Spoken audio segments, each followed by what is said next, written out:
Maoist party అగ్రనేత Muppala Lakshmanarao alias Ganapati ఎక్కడున్నారు? Operation Kagar deadline ముగిసినా కూడా గణపతి ఆచూకీ ఇప్పటికీ లభ్యం కాలేదు.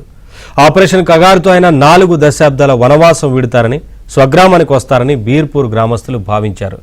అయితే చివరికి వారికి నిరాశ ఎదురైంది. ఇంతకీ గణపతి గురించి గ్రామస్తులు ఏమనుకుంటున్నారో తెలుసుకుందాం.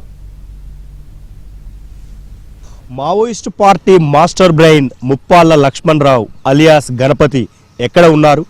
ఆపరేషన్ కగార్ డెడ్లైన్ పూర్తయిన నేపథ్యంలో గణపతి ఆచూకీ ఎక్కడ ఉంది?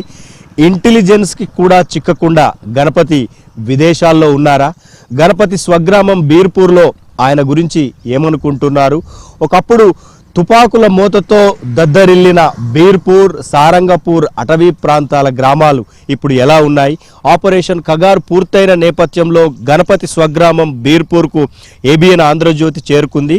వారితో గణపతితో ఉన్న అనుబంధాలను, గణపతి ఎక్కడ ఉన్నారు అన్న ఆచూకీపై వారు ఏమనుకుంటున్నారన్న విషయాలను తెలుసుకునే ప్రయత్నం ఏబిఎన్ ఆంధ్రజ్యోతి చేస్తోంది. నాతో పాటు మీరు రండి.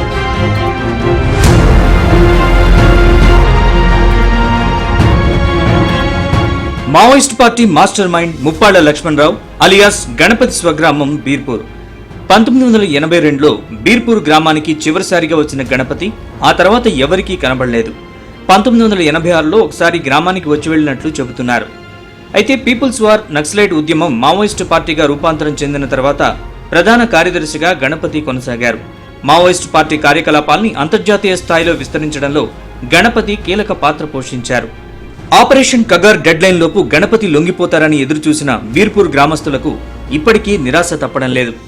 ఇలా బీర్పూర్కి చెందిన ముప్పాల లక్ష్మణరావు ఆలియస్ గణపతి తను 1972లో అప్పుడు బీఈడ్ ఆ ప్రాంతంలో వరంగల్ అక్కడికి వెళ్ళడం జరిగింది. అంటే అప్పుడున్న పరిస్థితుల దిశగా అప్పుడు వెళ్ళారు.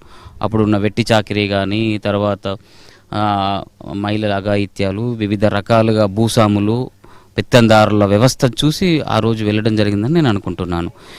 ఈ మధ్యకాలంలో ఈ దాదాపు ఒక 40 సంవత్సరాలు తను అజ్ఞాతంలో ఉన్నారు. దాదాపు ఇప్పుడు తనకు వయసు 80 సంవత్సరాలని నేను అనుకుంటున్నాను. కానీ ఇప్పుడు తను రావాల్సిన అవసరం ఉంది, రావాలని కోరుకుంటున్నాం మేము. అంటే మా గ్రామస్తులు కాబట్టి మేము ఒకసారి చూడాలి అనుకుంటున్నాం. కాకపోతే తనేమనుకుంటుండో మనకు తెలియదు. కానీ తన లక్ష్యం ఏముంది, గమ్యం ఏముంది, ఇంకా చివరిసారి ఏకి చేరుకోవాలో వాళ్ళ లక్ష్యం ఏంటో మనకు తెలియదు. అంటే తన వ్యక్తిగతం ఏంటో మాకు తెలియదు. కాకపోతే మేము గ్రామస్తులు కోరుకునేది ఏంటిదంటే తన ఏదైతే తీసుకున్న ప్రణాళికలు ఉన్నాయో పగడ్బందీగా వచ్చి కేంద్ర ప్రభుత్వానికి, రాష్ట్ర ప్రభుత్వానికి ఇలా రాష్ట్రంలో ఏం ప్రణాళికలు కావాలి, అసలు ఏం జరుగుతున్నది, తన ఏమైనా డిమాండ్స్ ఏమైనా ఉంటే ఇలా రాష్ట్ర ప్రభుత్వం దగ్గర, కేంద్ర ప్రభుత్వం దగ్గర డిమాండ్స్ పెట్టి స్పష్టంగా ఈ డిమాండ్స్ ఇవి మేము ముగిస్తున్నామని అంటే మేము కోరుకుంటున్నాం. ఇది నా సెల్ఫ్. ఇలా లక్ష్మణరావు రావాలి, ఇలా పార్లమెంట్కి వెళ్తారా, ఇలా అసెంబ్లీకి వెళ్తారా, ఇలా వెళ్ళాలని నేను కోరుకుంటున్నాను. ఇంకా అట్లాగనే ఈ డీజీపీ కూడా చెప్తున్నారు మీ ఆరోగ్యం గురించి అన్ని రకాల కూడా ఇలా కేంద్ర రాష్ట్ర ప్రభుత్వాలు ఇలా లక్ష్మణరావు వస్తే కనుక తనకు ఆరోగ్యరీత్యా తన ఆరోగ్య భద్రత అన్ని రకాలుగా చూసుకోవాల్సిన అవసరం ఉందని కూడా చెప్తున్నాం ఒక బీర్పూర్ వ్యక్తిగా. లక్ష్మణరావు గణపతిని ఈ ఆపరేషన్ కగార్ ద్వారా చూడాలని అందరికీ ఉండే, ఎందుకంటే మొన్నటిదాకా అందరికీ ఆశలు ఉండే. ఈ ఆపరేషన్ కగార్ ద్వారా కేంద్ర ప్రభుత్వం ప్రకటించిన వెంటనే మార్చి 31 వరకు వస్తాడు అన్న ఆశ అందరికీ గ్రామస్తులకు ఉండే, మండల ప్రజలకు కూడా ఉండే. కానీ అయినా రాలేదు అంటే మరి ఆయన చర్చల ద్వారా వస్తారనుకున్నాడా? ఎందుకంటే ఆపరేషన్ కగారు పెట్టిర్రు, వాళ్ళు ఒక ఆఫర్ పెట్టిర్రు. మరి చర్చలు జరుగుతాయి, కేంద్ర రాష్ట్ర ప్రభుత్వాలు 2 చర్చలు జరుగుతుంటే అందులో వస్తుండే కావచ్చు బహుశా అనుకుంటున్నాం. మరి ఆరోగ్యంగా ఉండా అనారోగ్యంగా ఉండడా తెలుస్తలేదు. ఆయనది స్టేట్మెంట్ కూడా ఎవరికి ఇన్నిపడలేదు. ఇప్పటివరకు ఏ పేపర్ల పత్రిక ప్రకటన టీవీలలో వస్తలేదు కాబట్టి ఆయన ఎక్కడున్నది ఏం కాదు తెలియదు. దేశవ్యాప్తంగా మావోయిస్టు పార్టీని విస్తరించడంలో కీలక పాత్ర పోషించిన గణపతి రిక్రూట్మెంట్లోనూ జాగ్రత్తలు తీసుకునేవారు.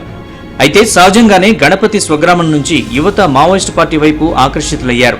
దీంతో ఉమ్మడి ఆంధ్రప్రదేశ్లో బీర్పూర్ గ్రామంపై పోలీస్ శాఖ ప్రత్యేక దృష్టి పెట్టింది. ఆ గ్రామంలో గ్రంథాలయం ఏర్పాటు చేసి పుస్తకాలు, పేపర్లు, టీవీలు పెట్టి యువతను విద్యార్థులుగా తీర్చిదిద్దే ప్రయత్నం చేసింది. మావోయిస్టు ప్రభావిత గ్రామాల్లోని యువత ఉద్యమం వైపు ఆకర్షితులు కాకుండా 2-3 దశాబ్దాల కింద ఆయా గ్రామాల్లో పోలీస్ డిపార్ట్మెంట్ అంతా కూడా యువతకు ఉపాధి అవకాశాలు కల్పించేలా చొరవ చూపారు. అందులో భాగంగానే లైబ్రరీలు ఏర్పాటు చేస్తూ యువతను చదువు వైపు ఉన్నత విద్యావంతులుగా తీర్చిదిద్దే కార్యక్రమాలు చేపట్టారు. గణపతి స్వగ్రామమైన బీర్పూర్లో 2 దశాబ్దాల కింద ప్రారంభించిన ఈ లైబ్రరీ ఒకసారి మనం చూద్దాము. ఇది గ్రంథాలయం. ఇక్కడ ఉన్న యువత లోపలికి వచ్చి పుస్తకాలు చదువుకునేవారు. వివిధ అంటే ప్రపంచవ్యాప్తంగా ఏం జరుగుతుందో కూడా తెలుసుకునేందుకు అప్పటి ఎస్పీ ఐపీఎస్ కూడా ఒక టీవీ కూడా ఏర్పాటు చేసిన పరిస్థితి కనిపిస్తోంది. అయితే దాదాపు 10 సంవత్సరాల నుంచి ఈ లైబ్రరీ పూర్తిగా మూతపడింది. బుక్స్ కానీ పేపర్లు కానీ ఇవేమీ కూడా లేవు. మావోయిస్టు ఉద్యమం తగ్గుముఖం పట్టిన తర్వాత ఈ లైబ్రరీని పట్టించుకోలేదు. ఒకసారి మనం విజువల్స్లో చూడొచ్చు. ఇది దాదాపు 25 సంవత్సరాల క్రితం నాటి ఆ టీవీ ఇది. ఆపరేషన్ కగార్ డెడ్ లైన్ ముగిసిన గణపతి ఎక్కడున్నారో ఎవరికీ తెలియదు. కొందరు నేపాల్లో ఉన్నాడని చెబుతున్నప్పటికీ పోలీసుల దగ్గర ఆ సమాచారం లేదు. గణపతి లొంగిపోతే ఆయన ఆరోగ్యం పట్ల జాగ్రత్తలు తీసుకుంటామని పోలీసు ఉన్నతాధికారులు చెబుతున్నారు. అయినప్పటికీ గణపతి ఇంతవరకు పోలీస్ శాఖకు ఎలాంటి సమాచారం ఇవ్వలేదు. మావోయిస్టు పార్టీ అగ్రనేత గణపతి 1980లో బీర్పూర్ గుట్టల్లోని తిరుగుతూ వ్యూహాత్మకంగా వ్యవహరించేవారు. పార్టీ కార్యకలాపాల్లో చురుగ్గా పాల్గొనేవారు. మావోయిస్ట్ పార్టీ అగ్రనేత, Maoist party master mind Muppalla Lakshmanarao alias Ganapathi ఇవే గుట్టల్లో ఎక్కువ కాలం తిరిగారు. పోలీసుల కళ్ళుగప్పి మావోయిస్ట్ పార్టీ అంటే అప్పుడు మొదట నక్సల్స్ లో ఎక్కువగా ఉన్న ఆయన ఇదే అటవీ ప్రాంతంలో ఎక్కువగా తిరిగారు. గ్రామస్తులతో మమేకం అవుతూనే అప్పుడు ఉద్యమం బాట పట్టి ఈ బీర్పూర్ అడవుల చుట్టూ ఎక్కువగా కాలం గడిపారు. ఆ తరువాత మావోయిస్టు పార్టీ ఉద్యమం వైపు మళ్ళిన తరువాత క్రమక్రమంగా అంటే అంచెలంచెలుగా ఎదుగుతూ ఆయన అంతర్జాతీయ స్థాయిలో మావోయిస్టు పార్టీ వ్యవహారాలు నడపడంలో కీలక పాత్ర పోషించిన పరిస్థితి మనకు కనిపిస్తోంది. మనం విజువల్స్లో చూడొచ్చు. ఇవన్నీ బీర్పూర్ గుట్టలు, జగిత్యాలలోని దట్టమైన అటవీ ప్రాంతంలో ఉన్న ఈ గుట్టలన్నీ ఈ గుట్టల్లోనే ఎక్కువగా మావోయిస్టు పార్టీ కొన్ని కార్యకలాపాలు కూడా జరిగేవి. అప్పుడప్పుడు నక్సల్స్ కూడా ఇక్కడికి వచ్చి ఇక్కడ ఉన్న భూస్వామ్య పెత్తందారీ వ్యవస్థ పైన కూడా అనేక పోరాటం చేసిన పరిస్థితి మనకు కనిపిస్తోంది. మొత్తానికి గణపతి లొంగిపోవాలని, జనజీవన స్రవంతిలో కలిసి ప్రజా ఉద్యమాలకు మద్దతు పలకాలని గ్రామస్తులు కోరుకుంటున్నారు. మరి గణపతి వస్తారా? పోలీసులకు తన సమాచారం అందించి లొంగిపోతారా లేదా చూడాలి.